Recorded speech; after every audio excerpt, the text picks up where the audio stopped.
So, good morning. It's the next day. Tractor broke yesterday, and I was gonna go pack all the ground that I have been plowing for the past couple of days, but a little bit change of plans now. I got the seed tender hooked onto the truck.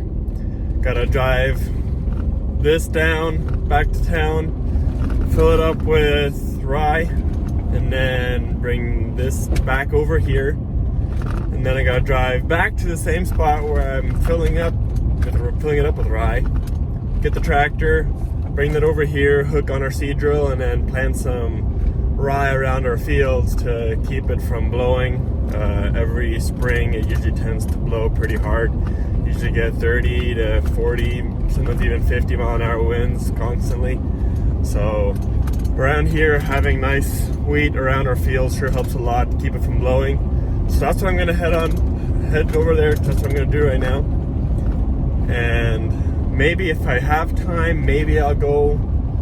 The guy is supposed to fix the tractor today, maybe after lunch sometime. If I have time, maybe I'll go there and finish plowing it, but I might have to just wait till tomorrow.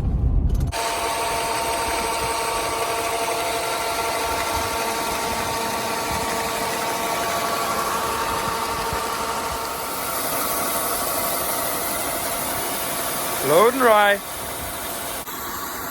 Filling up the other one. It's full. And there's a tractor that I gotta come back for later. Got the seed tender over here, and now time to get the tractor.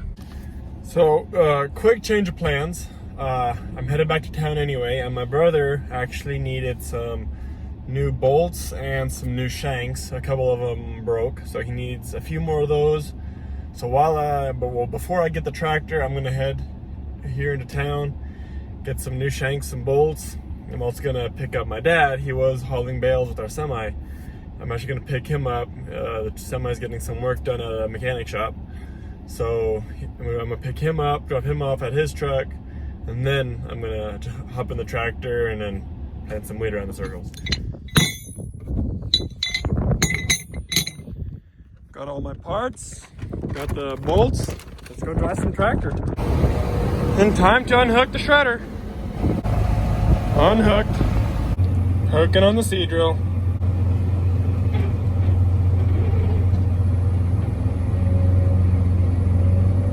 I also have this U-bolt right here that I'm gonna put right here. I saw it there a while back when we were using it. It's broken there, so it just needs to be put back on. Sticking this in the U-bolt. Fixed. Now time to fill up some wheat. Oh, there's the pin missing. Let's see if we have something here in the shop. Any of these pins, they probably won't work. They're way too big. We have this one here. That one's also too big.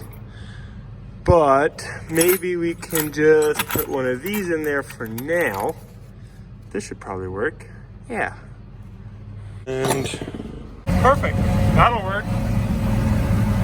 All right. Filling up wheat's gonna have to wait for a little bit. My brother just called. He said the pivot is not working, so I gotta go and see if I can figure out what's wrong. All right, let's see if we can figure out what's wrong. Well, I found the culprit. Blown fuse. It's supposed to ground together, and it doesn't. And then there's also this one. It also doesn't work. So it's another blown fuse. And a third. 3 blown fuses. Well, didn't have any with me, but I went back to the shop, got some little fuses. So I'm gonna go back, put them in there, and then hopefully it works. The fuse is back in there. Let's see if it works. Yeah, looks like it's showing we have 480 volts. Let's turn it on, put it on forward.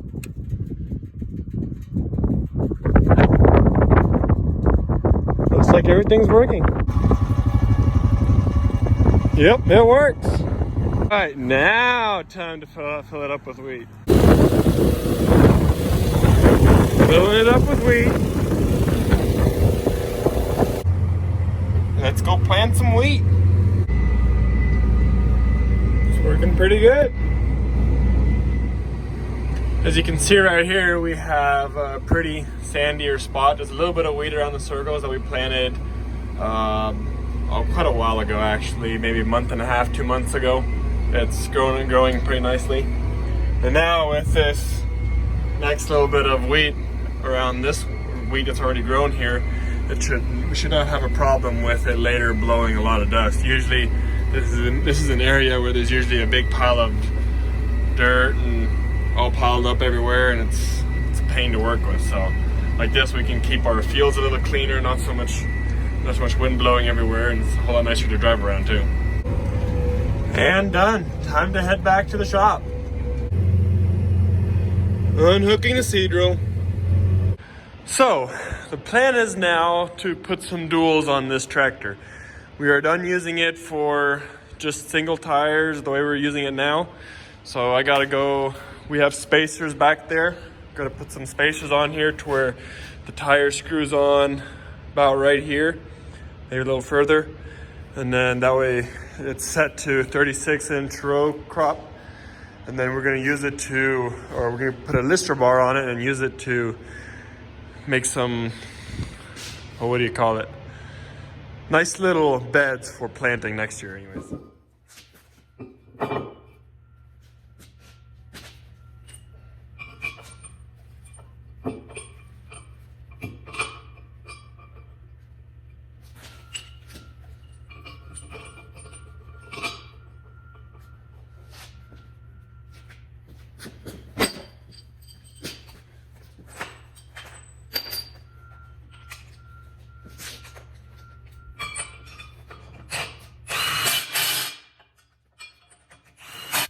Got 3 bolts on there. Now time for the rest of them. I almost didn't think I was gonna have a long enough extension, but this one is just barely long enough to where it can fit through this hole and then actually screw on the bolt, because you can't really get an impact this close to here.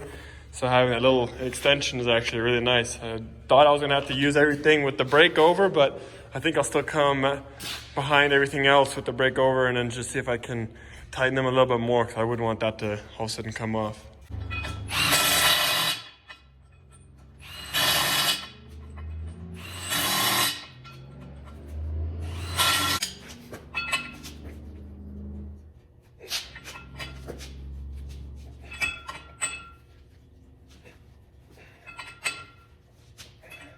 Now time to put the dual on there.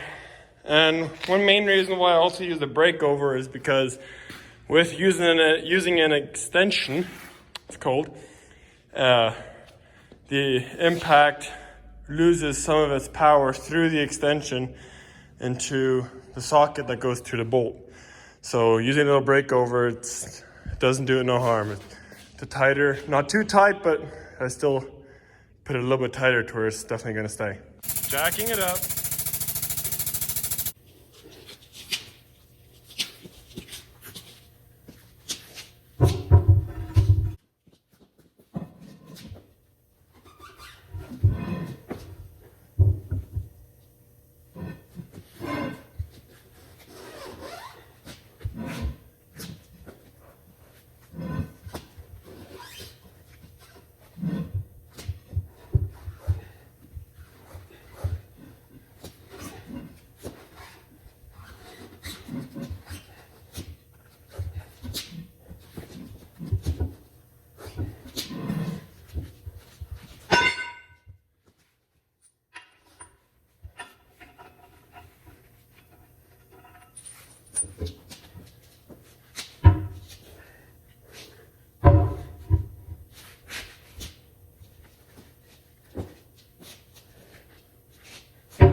That's one dual on there.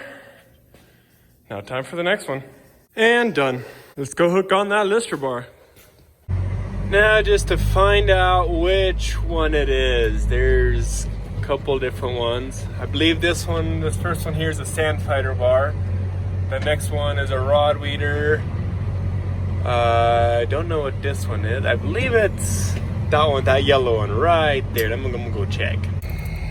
Yep, that one's a sand fighter. This one's a rod weeder. And then these two, that's also a sand fighter. That one got sand fighter things on it. Yeah, it is this yellow one right here. This is what I'm looking for. Oh, come on. It's not quite at the right angle. I guess it's tilted a little bit too far back for me to hook onto it right very easily. Might have to move that hitch a little bit just so I can hook onto it. Doesn't seem to want to go.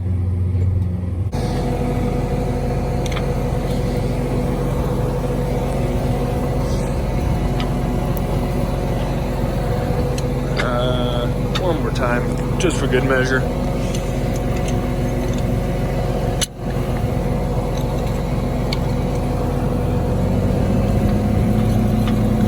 Yeah, that should do it. Yeah, much better. All right, me constantly saying lister bar, you're probably wondering what I exactly mean. And pretty much it's just one toolbar, and then pretty much the shanks that we have on it. Let me show you here right quick.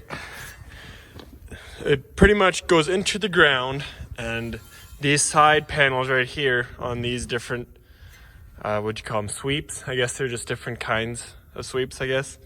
But what they pretty much do is between each row, one on that side, one on that side, they pretty much just throw the dirt onto a nice pile in the middle and give it a nice round bed of dirt to where you have a nice bed of planting for later. And good thing I was hooking it on today already. I already saw one over here that was broken. I guess it was broken somehow from last year when we were using it. But the plan is to get this thing looked at and make sure it's all good. And this tractor also needs a GPS and a bubble. So once we're done using the GPS in our different tractor, we'll have to take it out of there and put it in here and calibrate the tractor. And then we have one field that's 230 odd acres. We got one field to use this lister bar on, and then I don't think we're going to use it for the rest of the year, so let's see how it goes. Or what exactly do y'all call it? We call it a lister bar, or just we call it, we're listering. Listering? We call it listering. It's a German word. We call it listering. What do y'all call it? This is what we've always known, what's what we call it. We've always used stuff like this way back in the day. I honestly don't know what the other word is for it. That's just kind of what we use it for and what we call it.